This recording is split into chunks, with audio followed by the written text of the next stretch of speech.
a break on this session, so we're going to go ahead and get started. I wanted to introduce, this is Luke's first time into the community. I'm Bob Latino, and I'm on the planning committee. And I figured since we were in such a military-based environment, it's been a really nice environment, that we should have some military perspectives and presence here. Luke is a good friend of mine from he's retired U.S. Coast Guard, right from the Yorktown training station down the street here. And he's been nice enough to come and give us his perspective on training in the military and how it translates into the outside of the military. So I want to thank you because I know you're between cities today and you made it a point of being here, so I want to thank you for doing that. Thank you, Bob. I appreciate that. Thank you, sir. All right. Let me just set this down here for you. There's two of them. Sorry, I turned it off. Once upon a time, I actually did music for a living. Okay, thanks. All right, how's everybody doing? We good? Can we get a round of applause for the previous speaker? Because she was great. Thank you. Everything she said about accountability impacts training and vice versa, so I did want to kind of tie that in before I get started.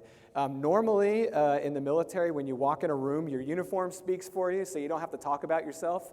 So I apologize for having to give a little bit of an intro when we get started, because the last thing I want to be doing with this time is talking about what the heck I did for 22 years. I'll make it really quick. I was an engineer, and I was also mostly at counter-narcotics units down in Central America. Mr. Moriarty, similar kind of path as Tom, if you know Tom. We were both active duty.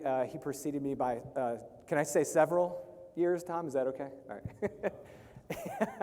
I retired as a lieutenant commander, started out enlisted. So I enlisted in 1998, made it up to E7, Chief Petty Officer, and was offered a chance to get a commission, went to officer candidate school, and they said, you should go right back to another ship and be an engineer again. And I said, thank you, that's my dream job. And off I went. While I was enlisted, I had the blessing of being an instructor at the training center for 4 years. And it was one of the jobs that I always wanted, but I didn't really know how cool it was going to be until I got in it. Because as a leader, and this is what everyone's developed into in the military, or at least the military tries to develop everyone into a leader, they give an opportunity. You are there to mentor and develop the generation that comes behind you. Period, over and out. If you're a first-class petty officer, a chief, a second class, a third class, whatever your rank is, you're supposed to be developing the people one rank below you and further down into the person that you want them to be when they get in your position. And I always found that just to be normal in the military. And I didn't think much about that until I left several years later. And I thought, wow, this is pretty cool. We have this opportunity to really nurture future generations. Being in a training center gave me the ability to do that on a much greater level. By the way, I'm Italian, so if I yell or if I speak too loud, I apologize. I'm trying to control my hands. I don't know if you can tell I'm lacing them so I don't talk with them the whole time. And we had this tremendous ability to have both formal training and informal training on a daily basis in the service, which I thought was awesome. So quick show of hands. Anyone else in here prior service? All right, actually a good number. Okay, cool. All right. Hopefully you guys aren't too mad at me for being in the Coast Guard. I did work with the Army and the Navy for several years afterward, and I can talk a little bit about that as well. So when I went to the training center, awesome job, 4 years, formal training, and then they send you right back out into the fleet. And you run into all these people that you spent time training for the last 4 years. And you realize the impact of what you did as an instructor. Now, this was not my full-time job outside of that 4 years. That was 4 years and then up and out, on to being in charge of a division on a ship, on to being in charge eventually of a department on a ship, on to eventually becoming third in command of a ship, working at the headquarters level as a workforce manager where I had a portfolio of 550 officers, assignments, career progression, all the HR stuff that gets managed at the admiral level was under our purview. And I was the one guy stuck in that office, yes, I used the word stuck intentionally, to handle all of that on a daily basis. And one of the accounts I got to manage was training. And I thought, well, this is fitting for a guy who was in training to now manage the training budget and training decisions for the service at this level for the engineers. And I got a really good glimpse at the money side of training for the first time and how big that pot of money is and how it's managed. And I got some perspective on what it meant to invest in training and what it meant to intentionally not invest in training. Keyword, intentionally, not invest in training. Every penny your business spends is a trade-off, and it all supports some type of business driver. And I don't know if you guys are in the same situation, but I'm not the actual CEO and founder of PlayStation, although I do like Battlefield.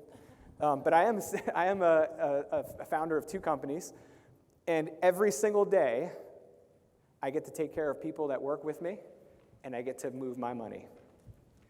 Okay? And that is a decision I have to make every single day. And if I invest in training, I do that intentionally. And if I don't invest in training, I put the money somewhere else. What I don't have is shareholders. I don't have a board of directors to be beholden to. So I am sensitive to the situations that some businesses are in when they don't have the ability to be as flexible with the decisions regarding their budgets or where they put their money. But I do hear every organization I talk to say the same things about how hard it is to get people right now, and how hard it is to retain people, and how hard it is to develop people into what you need them to be. One of my contracting companies I worked at after I retired was notorious for bringing in outstanding people in their fields. They paid great salaries to get those people in the door.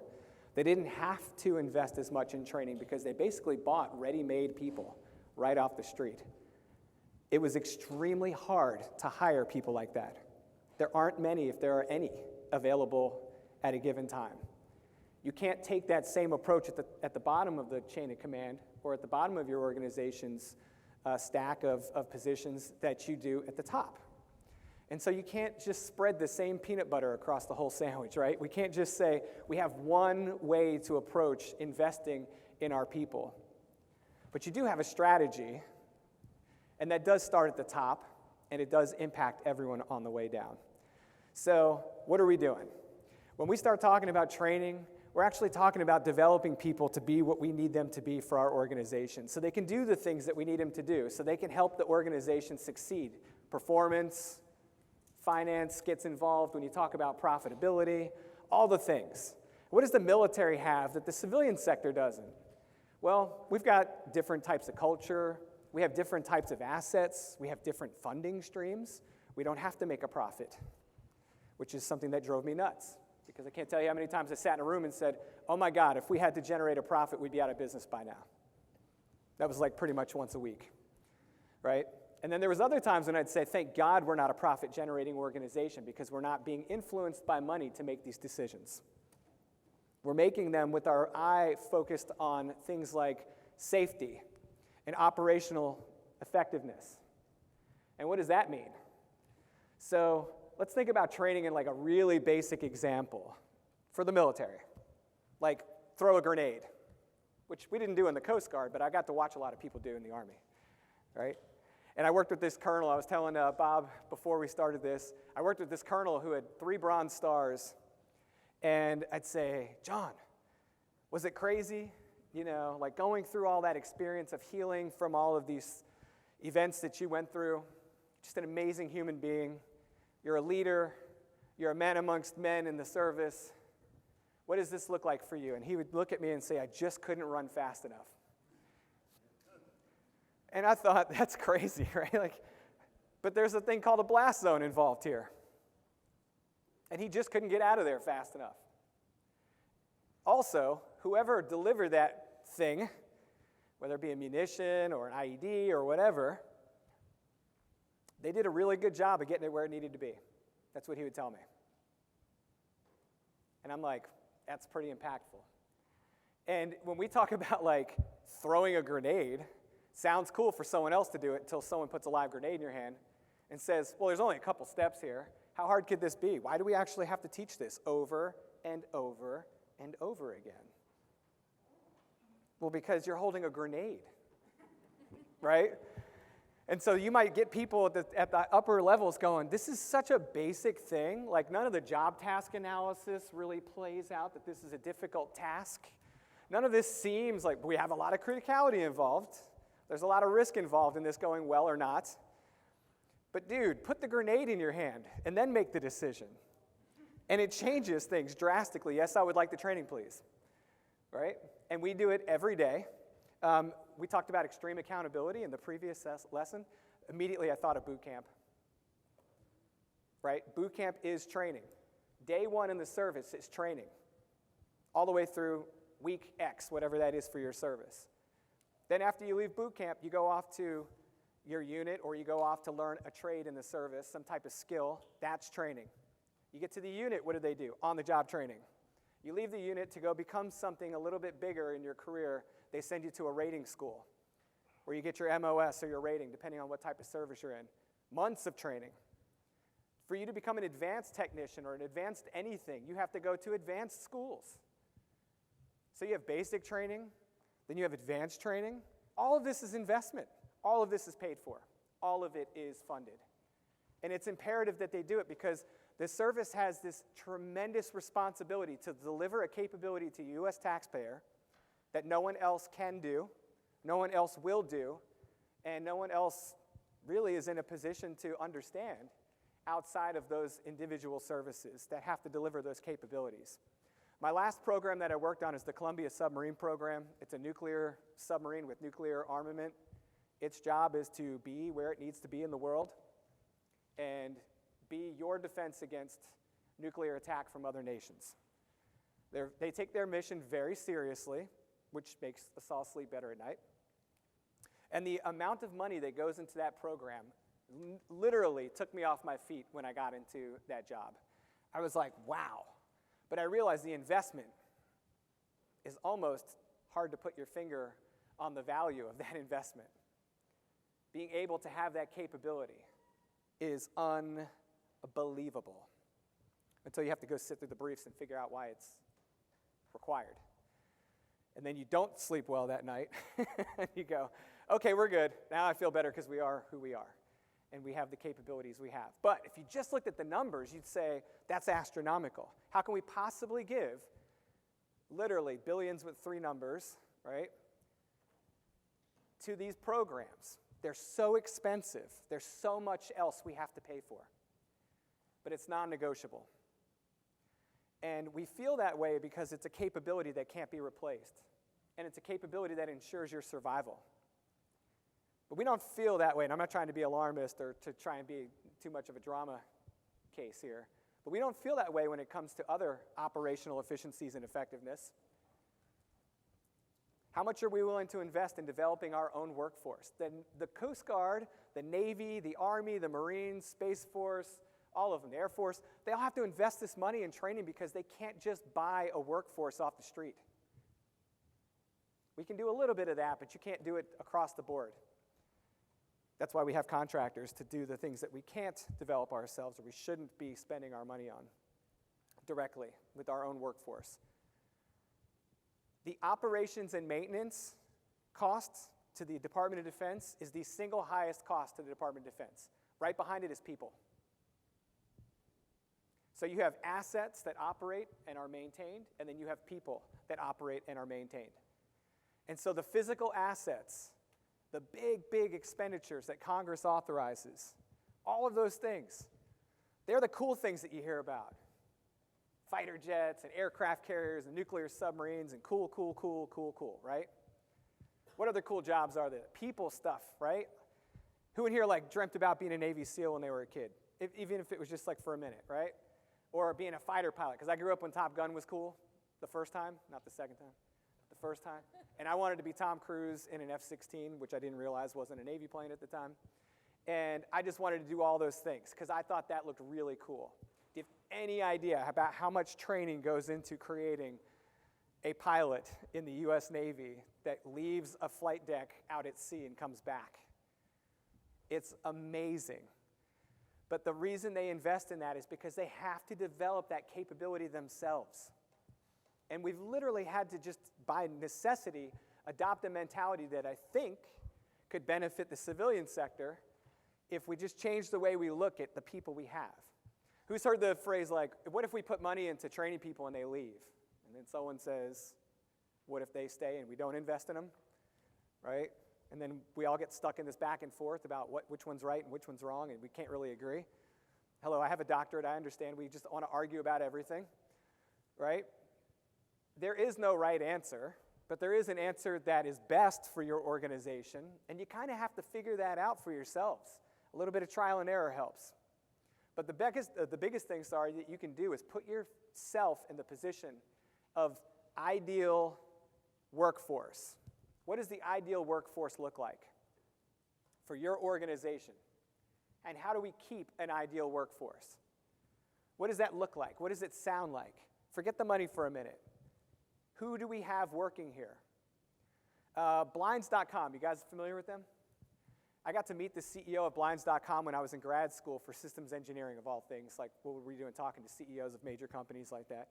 He just happened to know the professor. He thought it'd be cool to come in and talk to a bunch of people that had talked about being engineers that are also entrepreneurs. And so this guy comes in, he's smiling from face to face. Why? Because they just sold to Home Depot. Okay, so he's a very happy man right now. And the whole time, the only thing he could talk about was how cool the culture was there because of how rigorous their training program was to indoctrinate new workers into Blinds.com. And I almost laughed like out loud because there I was, active duty, thinking, how rigorous could your training be? You're Blinds.com, right? I just spent 4 years on a 45-year-old ship down off the coast of Colombia, and I thought, okay, dude, maybe in your world this seems rigorous, but let's talk. And then he starts talking about how it takes months to get qualified to answer the phone at Blinds.com. And how they were literally at the top of the chain for hiring I think it was in Austin, where their headquarters was at the time. It's somewhere in Texas. And I thought, that's crazy. It's Blinds.com. It's blinds. I'm thinking, where's the great pay, great benefits, almost impossible to get hired? I'm like, this is nuts. But they realized very early on that their customers only interacted with one person in their company ever. When they called, the way their model was set up is someone was there from day one to the end to help them through their entire process with Blinds.com. So literally, every penny they invested in those people on the phone was their greatest investment in their business. And I thought, that's awesome. And what was the difference between what they were doing and everyone else that answers a phone to give customer service? They actually focused on the person answering the phone as the primary asset that made their business run. They realized that it didn't matter where the headquarters was located. It didn't matter what the person on the other phone's house looked like. They had certain parameters they could work in with physical attributes of the products and everything. But what really mattered was that that person answering that phone was Blinds.com to every single person out there. And I thought that is pretty incredible that you guys focused on that and grew to this size that you could sell to Home Depot. And when we talked about why Home Depot bought them, he said they wanted our culture and they knew they couldn't have it without owning us. They wanted everything that they were doing at Blinds.com, so they bought them so they could figure out what they were doing at Blinds.com. And then roll some of that into their own company, knowing that they couldn't be the same, but that there was a whole lot to learn there. And by the way, that gentleman, he had a good agreement with Home Depot that it would cost more money to get rid of him than to keep him. So he was all right, because we were a little concerned for him. But the moral of the story is they focused on the people. They had a very low attrition rate, and they had a waiting list of people to get in. And I thought, that's tremendous. It's telemarketing, but it's not. It's customer service. And that to me was incredible, because they basically wrapped their technicians, their operator, their front desk, everyone all into one person. And they just buckled down. Okay, so that's all cool. What does this mean for you guys? Right? If you have assets, what's the most expensive thing in your company besides the people? The physical assets? Right? Some of you have physical assets that have to deliver things, products, manufacturing maybe. Anyone here in the manufacturing industry? Okay, cool. You guys have a lot of maintenance there? Yeah. How much do they spend on maintenance training? You don't have to give me a figure. Right? Because it's really important. Because when they do the maintenance, it's kind of like your car. It actually works. the equipment runs. And profit is tied to production. And if they can't produce, they don't profit. If they don't profit, they go away. So they invest wisely, right? That's pretty cool. You know, they do the same thing in the service. Petty Officer Moriarty, young Petty Officer Moriarty, shiny, cheeky-eyed, all the good stuff. He can't walk in there and just start doing everything. As a matter of fact, if you do, they'll give you a pretty hard time about that. But they do hold you to a very high standard about what they taught you, because they invested a lot of money in getting you ready, skills, tools, all the things to do the job you were hired to do. And then comes the accountability. It's kind of hard to hold people accountable when they've never been prepared to succeed. And I can't tell you how many times I had that conversation as an officer at headquarters talking about someone's career. This is an officer that the service has invested over $1 million in developing. 4 years at the academy, on to follow-on jobs, grad school, all these things. We're looking at them 10, 15 years down the road. They're possibly going to be pushed out of the service on being passed over for promotion for the second time. And you're like, that's it? You don't promote, you're out? Up or out?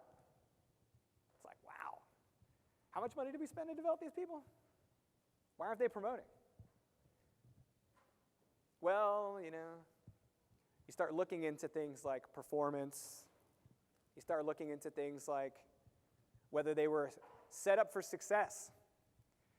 And it's just eye-opening to me how many times the setting up for success was in a soft area of their career where training was never once a thing. They're a good engineer, but they're a bad leader. They're a good operator, but they're a terrible decision maker. And you're like, wow, how many organizations actually invest in leadership training? Or in making sure that the systems and the processes and all the things that we have in place to support people are realistic, functional, effective, all the things, right? It's crazy. So if the military invests all this time in developing people, I was at E5, people, this is not a very senior person in the service, and I was not allowed to advance without going to a leadership course. As an E5, I was 20 years old with no college. I made like less money than my kid does now working for me, which is kind of crazy. But the reality was, you have a position that requires you to lead people. You're getting leadership training whether you like it or not. If you don't like it, you don't need to be in that position. You good with that? Yes, Chief. Okay, cool. Here's your orders. Go get leadership training. And then we're going to determine when you get back whether you're performing up to the standard that we require for someone to advance to the next rank. They were assessed in training, and then you're assessed in performance afterward. But without that training, how effective is the assessment of my performance as a leader if you're just leaving it up to me to figure out what leadership is? I'm going to tell a real quick sea story, and then I'm going to be wrapping up here in just a little bit. I want to ask you guys a couple questions. But sea story, real good. This is real good. Remember, you hear people say old guard, that kind of stuff, like, oh, back in the day, we used to be able to do this, we used to do that stuff. I went to an absolutely insane ship my first tour in the Coast Guard. It was awesome, right? For a 19-year-old kid, it was like the coolest thing ever. You're going to travel the world, you're going to go do things, you're going to be a sailor.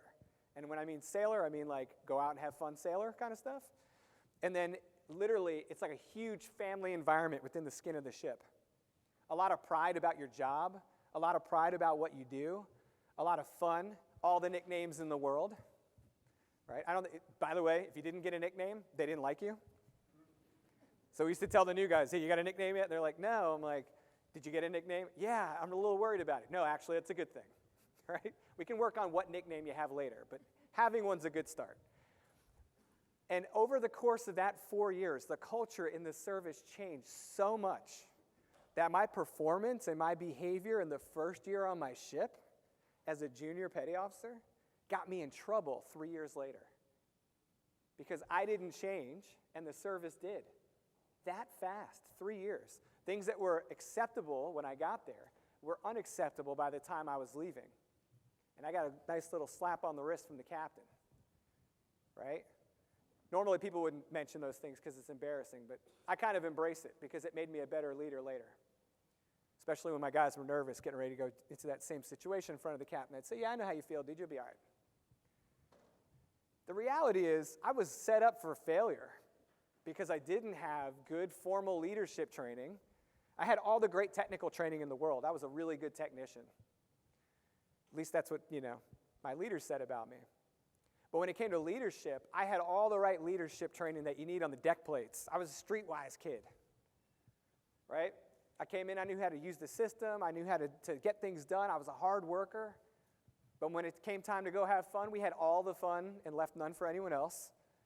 And if you do that too often, you end up getting in a pinch. And that's what happened. And immediately when it happened, I realized, yep, I'm an idiot. I did this, I'm dumb. Yep, you can't pink belly your subordinates on the mess deck. that actually happened. Yeah, it's okay, you can laugh at me. I laugh at me. You can't do that, dude. I know. Why is it so apparent to you right now, but it wasn't apparent to you 24 hours ago? Because it wasn't ingrained in me to be concerned about that. I wasn't really prepared. I wasn't ready. I was just trained enough. And I was the result of a culture that had grown me to be what I was. And it was great. But you can't do that now. And so I realized, wow, I really wish they had trained me about those things then. So actually, after that happened, I was sent out to do training on what it means to have things like hazing in the service. Because at the time, that was a brand new thing. Even if you're having fun, hazing is still hazing. Even if the guy who's being hazed is part of the hazing and having a really good time and laughing, it's still hazing. Right? You can't do those things. And I was super confused because, I did all these things to my brother growing up. Yeah, but you're at work now, dude. Right? It's different. So if you want people to walk in the door on day one and be who you need them to be, you're going to get Petty Officer Marino walking in the front door doing the things he did to his brother in your engine room with your friends and the young petty officers and everything, and they're going to feel like a great family, but you can't do that here. Until I got training, I wasn't aware of that. I wasn't aware of it. And because I wasn't well prepared, my captain gave me grace because they don't have to do that, but he did. He was like, oh yeah, we've set you guys up for failure. We're going to take care of that. We're going to make sure everyone's trained. You're going to do the training. Thank you. And here is this nice little document that we're going to put in your record that says you are super aware of all this now. Your get out of jail free card. You never had one. All right, good to go. Now, if I had repeated that behavior, I would have been a failure to the service. I would have failed all the training I had had. I would have basically been held accountable, right, in a very appropriate way for not doing what I'm supposed to do. Does that mean that the Coast Guard didn't train me well? No. Does it mean that I exercised poor judgment? Absolutely. And so what I really want you to understand is that when you talk about training and investing in training and worried about whether the training's going to work or not, invest in good training. Get the good stuff for your people. Make sure it works. And then you have a new level of accountability for your workforce. And it doesn't have to be the bads. I had people that were trained to phenomenal levels that could do things that almost no one else in the service could do, and they got awards, and they got promotions based on that performance. They were actually, the good side of accountability, right? They were really, really good at what they did. You cannot replace those people. Those are the people we hated losing. Those are the ones who had all the training. Right? We invested in certain people, and they performed. We invested in them more. We gave them leadership positions. We gave them more schools. We didn't think twice. Hey, this guy wants to go to this thing. Yeah, let him go. They're worth it. Hey, she's the best mechanic we have in main propulsion. Well, what are we doing to help her make chief? Yeah, she really needs to go to school. Then let's get her out of here. I don't care if we have to let her go while we're underway. She can miss a couple of days of the patrol. It'll be good.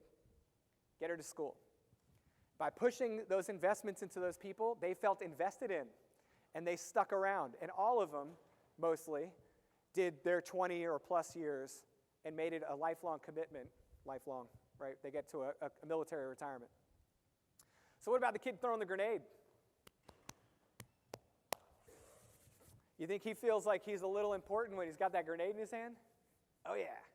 You think he appreciates the training? Oh yeah. You think he's going to be a little bit more confident in what he's doing? Yes. Is he going to perform better? You should expect so. Training's not just like this open check that we give people, but it is a license to operate at a new level. It is effective. It is something worth investing in. You just have to choose which training to invest in and who to give it to. And that's where some people in leadership positions get a little squirrely because they don't like to have to make those decisions. But you got to prioritize that. You have to pick the training that's going to move the needle for your business drivers and make that an investment in moving those needles, just like buying the asset is, just like hiring the right talent off the street is. So your screening process at HR when you come in helps get some of the right people in the room, right? But you can only usually do that up to a certain point because no two organizations are alike. So the investment in training is a continuation of the hiring process, in my opinion. Even if that person's been in a manufacturing facility for X number of years. How long have you been working there? 26 years. When was the last time you had training in that facility? Awesome. I give your employer a hand. Hopefully that worked out for you. The training's good.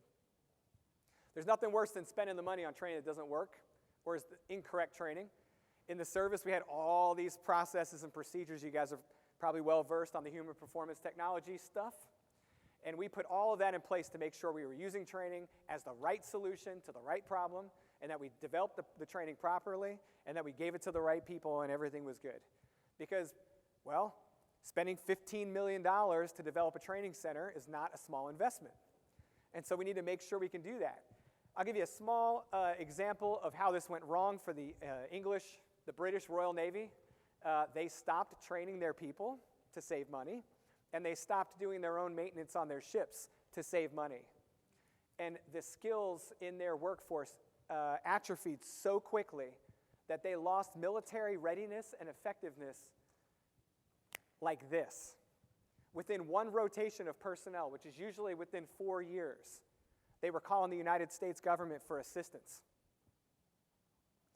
4 years. By the time we were able to help them, 10 years had passed. Their maintenance costs were through the roof. Their military readiness was through the floor. In the military, we have this thing called operational availability, A sub O. Nerd engineer, love metrics. A sub O means I bought a submarine, and it's available to do its mission as often as I need it to. And all the stuff goes into that. And I did my doctorate on this thing called level of repair analysis, where we study all the things that support A sub O. And you know what was a key component? Manpower and personnel, training. And the training pot was funded the day we bought the ship. Before it was even built, we started funding training because we knew it was going to take up to 10 years to develop the training that we needed for a new asset. For existing assets, we could save a little bit of money because we could just route those people into those same systems, training. But for new systems, we knew we were going to have to spend money developing training. The civilian sector tends not to do that. They tend to go buy their training. So you have to start looking at your sources of supply if you're a civilian sector kind of job, right? You have to go look for the right trainers, the right courses, the right things. All right, so enough of all that craziness. What's going to matter to you guys the most is that your people are happy, they stay where they are, they do the job you want them to do, and they do it well. You have to invest in the right amount of training to make that happen. Yes, you might have to peel some of that profit away to do it, but it's worth it because better effectiveness and efficiency leads to even more of that good stuff. And you just have to get the right sponsorship involved in your organization. So my big plea to you is that if you really want to move the needle on this, go talk to the right people. Get your sponsors in your organization, the people that have decision authority over the budget, to adopt this mentality and push your organization forward. They'll almost never, ever fail doing that because they can always say, we're taking care of our people and we're doing what it takes to make sure that our workforce does the best job they possibly can. Your numbers should get better, but you got to invest to grow. And for the first 4 years of my business that I grew, I took zero profit so I can invest to grow. Why do we stop doing that once we get big enough to like eat a sandwich, right? Take a paycheck. We just stop. You can't stop. You have to keep going.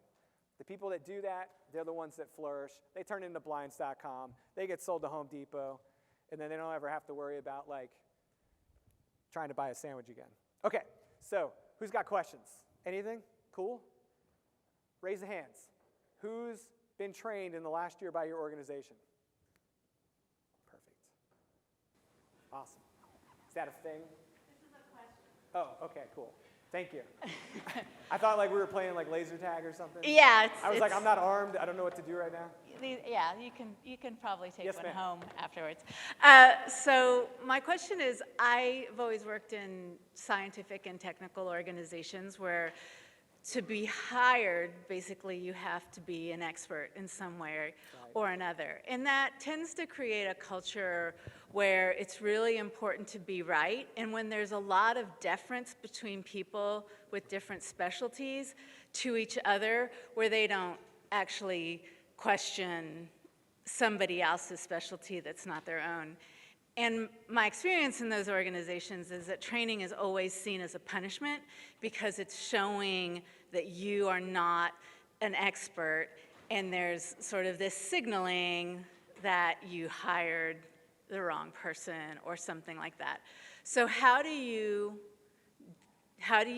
get going with what you're offering to make training feel like an investment when you're starting off with that culture? Yeah, that's a really good, it's a really interesting situation to be in. I've been in a hiring manager for some of those types of positions in an organization where it's like, oh, there's like one or two people that can do these things. I'm not going to train that person on what they did their doctorate in usually. You know, it's like, that's probably not going to happen. But I would caution that you need to make sure you're hiring people that are humble. I know this is hard to do because sometimes you don't get a lot of selection. But anyone who thinks they're done, they're usually not the right expert to have in the room. I learned something really valuable when I was sitting in my doctorate program. The people in the room who actually made it through on the first round were the people who didn't think they were finished and weren't trying to be the smartest person in the room. The people who were trying to be the smartest person in the room normally struggled with getting finished with their research because they couldn't get out of their own way to do the right research. Now, that's a very anecdotal experience. It was a very small group of people, obviously. But I would say that, you know, part of it is just making sure that they understand that this isn't saying that they're not good. This is an opportunity for them to maybe get a different perspective, and that the culture of training in your organization isn't to rectify inefficiencies or insufficiencies in performance. I think if the only time you ever give people training is when they fail at something, and you use it as like a form of corrective behavior, kind of, you know, we have to fix this, then you do end up in a culture where training only happens if I did something wrong. So you got to kind of like flip the culture and the perspective a little bit on training to make it something that is like a reward. Like I mentioned that we had people that were given the opportunity to go to schools. Well, that opportunity was made to everyone, but only 2 people could go. So we selected the top 2 people to go. When I was the grad school coordinator, and Tom used to call me every couple months to remind me that he needed people at the University of Tennessee, I had an opportunity to send 1 sailor a year to MIT. 1. Of the 15 people that were in the program, 10 out of those 15 almost every year asked for the MIT seat. And I had to pick 1 person to go to MIT. And it was not an easy selection process, but it was a reward. And they viewed it as a reward, and it was viewed that way before I even got there. So making sure that training looks like an opportunity and not a punishment is like a really big cultural thing. And I would say you guys just need to, like, not you, but like your organization might want to think about how they're delivering training and when they're delivering training. If it's always used as a corrective action, yeah, kind of creating a culture where it's looked at upon negatively. Does that resonate? Does that make sense? All right, I don't mean to talk around it, but, you know.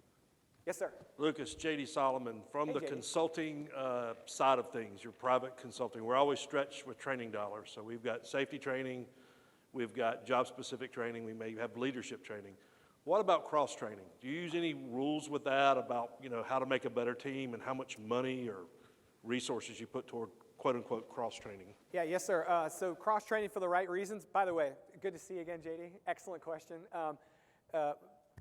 The cross-training thing is almost baked into the military operation model. For us to go to sea and be considered for command positions, we had to step out of the engineering world and become full ship operators. I had to learn navigation.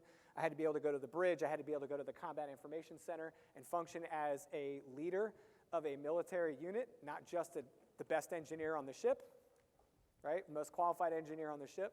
So as a chief engineer, by the time I got to that position, I was already a coach for navigating the bridge, doing all those things. I only have that opportunity because of cross-training. We build that into our human development model in the service. When you're developing people to a certain point, if that is going to give more benefit to the service and to the member, it was automatically prioritized. Not only did it increase your operational flexibility, because we might have to put someone in another person's position, but it also increased the investment in the person. Their value goes up, their confidence goes up, and we have more opportunities for career development. So if you were an engineer and you didn't go do those things, I was going to limit your assignment opportunities at a certain position in your career. So while all your friends were running off to be executive officers and captains of ships, you were not provided those opportunities. So we basically gave people opportunities at higher levels in the organization if they did sufficient cross-training. If they didn't, those opportunities were limited. They just didn't have the same opportunity as someone who did do cross-training. So I'm a huge fan of it. I don't want to force it on people, but I do want to give it to people where it makes sense. So all of this should be based on logic. It doesn't make any sense to just cross-train everything. It should be related positions and positions where you think the perspective change could be valuable. What do I mean by that? Having an engineer as the ship driver was like the captain's dream. He loved having me on the bridge because we'd look behind the ship and he'd see the stack and he'd be like, why is there so much white smoke coming out of the stacks? And I'm like, you didn't let the engines warm up. You guys lit them off 10 minutes ago and you want to go somewhere. That's not how this works. And they'd all go, oh, captain would say, how long do you think we should be waiting? Not for now, but for next time, right? Hey, it's all on the checklist you give everyone that they're not following, right? But having an engineer up there for the captain to lean on was important. Also, you understand how the ship operates like no one else does. I'd go up there and say, yeah, you don't want to do that. And they'd all go, okay. And then I'd be like, you can't do that. And they'd say, okay. And that was the difference between having someone on the bridge that understand how all the systems are integrated and works and someone who doesn't. Because they're like, we're pulling the handles all the way back, but nothing's happening. Yeah, because the systems in the engine room are protecting themselves from your bad decision. Okay? We're not going to lose the ship because you don't understand how those things function. They're designed to protect themselves. They didn't understand that from that perspective. So having that cross-training really helps. So making sure it's logical and it makes sense. Yes, sir. Good here? Okay, I was going to make a statement, Luke. My father used to do this in presentations, but he would say about the degree of training in the military, and you can see the aircraft carriers out here just going outside the hotel. And what's the average age of the sailors on the aircraft carriers? Well, I can speak for the average age of the sailors on the ships I was on. Our average age was 25. And being in command of the ship, my captain was just under 50. She was 48 years old. My assignment in 2019 when I retired was to be the executive officer of a ship. I was 40 years old, 39, second in command. 150 people under your purview. I don't know, Tom, what is like a 270 worth these days? Probably, well, a replacement's $500 million. Yeah. He used to make that point of saying that we're putting, he was using 19 to 22, that your average tenure was going to be 3 years on there. Yep. And he says, we have 19-year-olds running these nuclear ships yep. and aircraft carriers. And he says, I don't know about your 19-year-olds, but he says, I wouldn't want mine running them, which was me. Yeah, I mean, it's true. But by the way, that's not an indictment on you, Bob. He was clearly talking about your brother. Another observation I wanted to make is when you took me on the tour of the training center over there, you were talking about I had no idea before the tour of the military capability of the United States Coast Guard. Yeah. And I'm going to get the numbers wrong, but you were telling me that there was one cutter that had guns that could shoot 10 simultaneous targets at 15 miles with Yeah, and that precision. was our old technology. Yeah, so we could lock on to a set number of contacts on the horizon with a radar.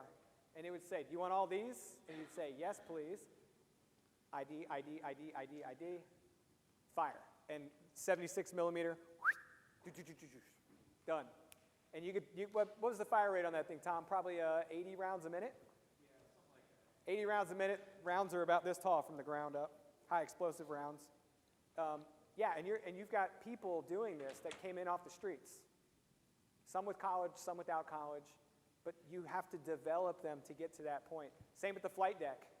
Extremely dangerous place to work, a flight deck on a moving vessel. They have mishaps and casualties quite frequently, which is obviously unfortunate. Oftentimes, it's people deviating from a very small margin that they've been required to operate in, and sometimes it's just they forget. Sometimes it's that they weren't properly prepared. Maybe they were trained properly, but they weren't actually ready to be up there, and sometimes we just kind of nudge people into those positions, and it's dangerous to do that. So part of the training was to make sure that you don't go up there if you think you're going to be a liability. No one can make that determination for you but you. Until they see you as a liability, then they can make that determination for you. Absolutely. Absolutely. And in our case, oftentimes the chief engineer on a ship was the safety officer on the bridge. My job was to stand up there and make sure everything was going well, because the captain's involved in making sure the ship's moving right and everything. And there was one time where I told the captain, we got to go back to the pier. Lucas, we have one last question right here. Yes, right sir. here. Oh, there you go. Right here. Quick question, by the way, thanks for your presentation. How does HOP or HPI training show up in the military in terms of like culture? Can you explain to me HOP real quick? Yeah, so human organizational performance. Okay. Yeah. So are we? Yeah. So in our training development world of work within the service, we have a human performance technology is what they basically adopted as their methodology. Job task analysis. We would basically, anytime the service was going to develop formal training that they were going to provide, the U.S. Coast Guard's policy was that they had to go through a training analysis process, and that the analysts had to use a preset methodology, step by step, to justify the existence of the training. Make sure that training is the actual solution to the problem, and that we're not using training as a solution for something else, a substitute for a real solution. We had to make sure that we were training at the right level of the organization, for the right durations, and the right level of skills. I own 2 training companies now, and you know what I tell most of my commercial clients? What are you actually training people on? And they say, oh, well, all this. I'm like, yeah, you're the smartest person in the room, all that stuff, but they don't need to know all that. You need to tell them what they need to know, nothing more, nothing less. Give them additional resources, but you're confusing people by giving them 40 hours of training for something that requires 20. And so the service does a lot of that. They have to justify every single training objective.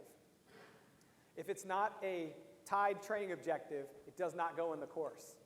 And there was a pretty big process for defining those objectives, defining all of the tasks to meet those objectives and the enabling objectives, and then running that through a beta to make sure that the training did meet the intended outcomes.